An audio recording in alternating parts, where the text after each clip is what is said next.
Hey guys, welcome to my very first video of Dom Nom Nom. I'm Dom, and today I'll be showing you guys how to make salted caramel macarons.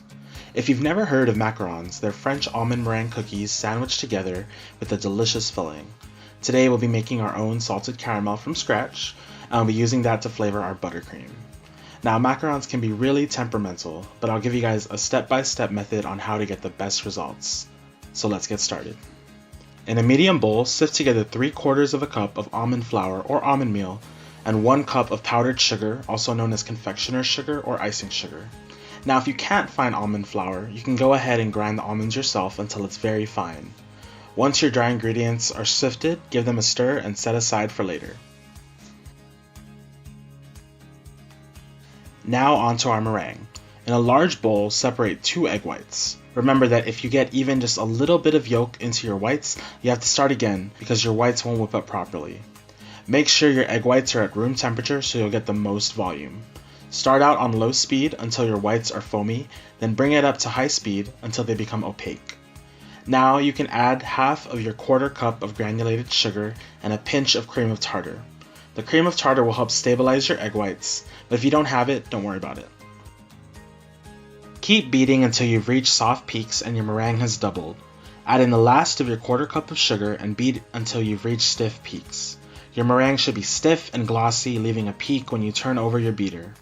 At this point, you can go ahead and add any colors or flavors. Today, I'll be using Wilton gel food coloring to get a nice peach color.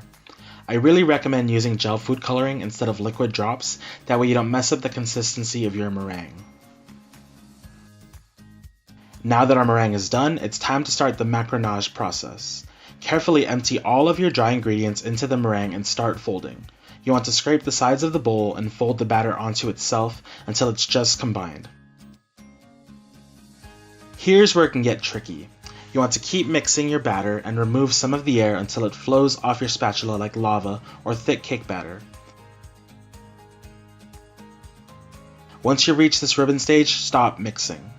Go ahead and empty your batter into a piping bag. If you overmix your batter, your macarons won't rise properly and will turn out pretty thin. It's time to start piping. Snip the end of your bag and pipe your macarons onto cookie sheets lined with parchment paper or silicone baking mats.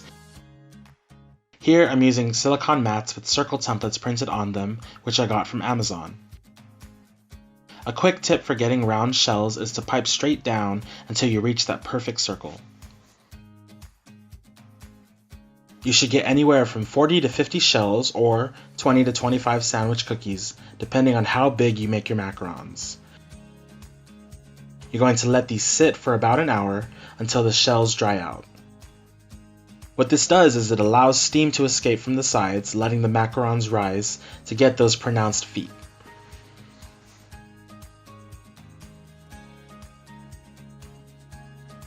Next, we're going to bang our cookie sheets against our countertop in order to release any air bubbles. Go ahead and use a toothpick to get rid of any air bubbles that you see on the surface. While the macarons dry, let's get on with making the salted caramel for our salted caramel buttercream. Empty a cup of granulated sugar and a 1/4 cup of water into a medium-sized saucepan and cook on medium-high heat.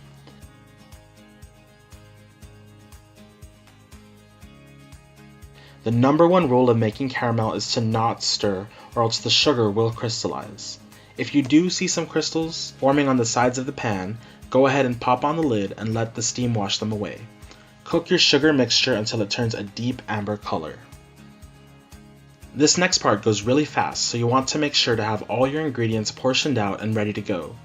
Take your saucepan off the burner and pour in 3/4 of a cup of heavy cream that's been warmed in the microwave.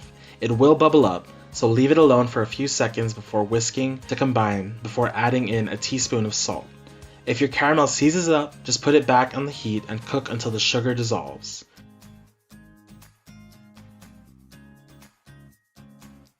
Transfer your caramel into a heat-proof bowl and whisk in 3 tablespoons of butter.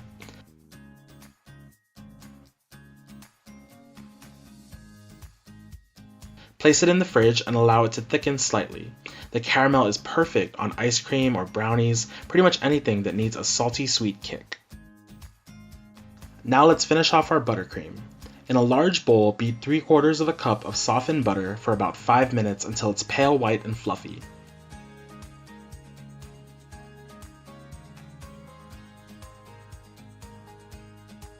Sift in a cup of powdered sugar and beat until well incorporated.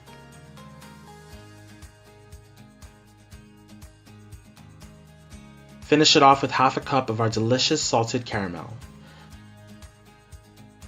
Buttercream is pretty forgiving, so if it turns out too loose, go ahead and sift in more powdered sugar. If it's too stiff, thin it out with about a tablespoon or so of milk.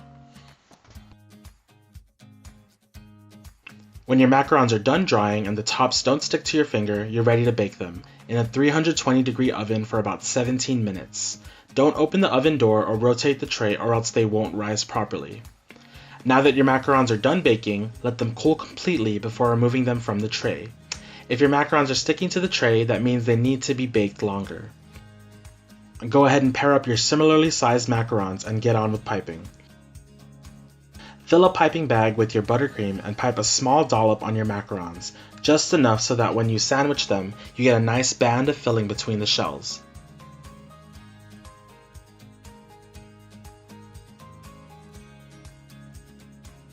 Gently press down so the buttercream spreads to the edges.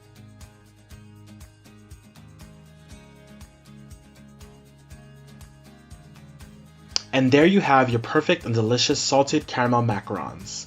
Your macarons should be slightly crisp and chewy with that salt in the creamy caramel buttercream cutting the sweetness of the cookie. Hopefully this video has inspired you guys to try your hand at making macarons. They can be tricky, but if you keep practicing, you'll be sure to get some great results. Thanks for watching.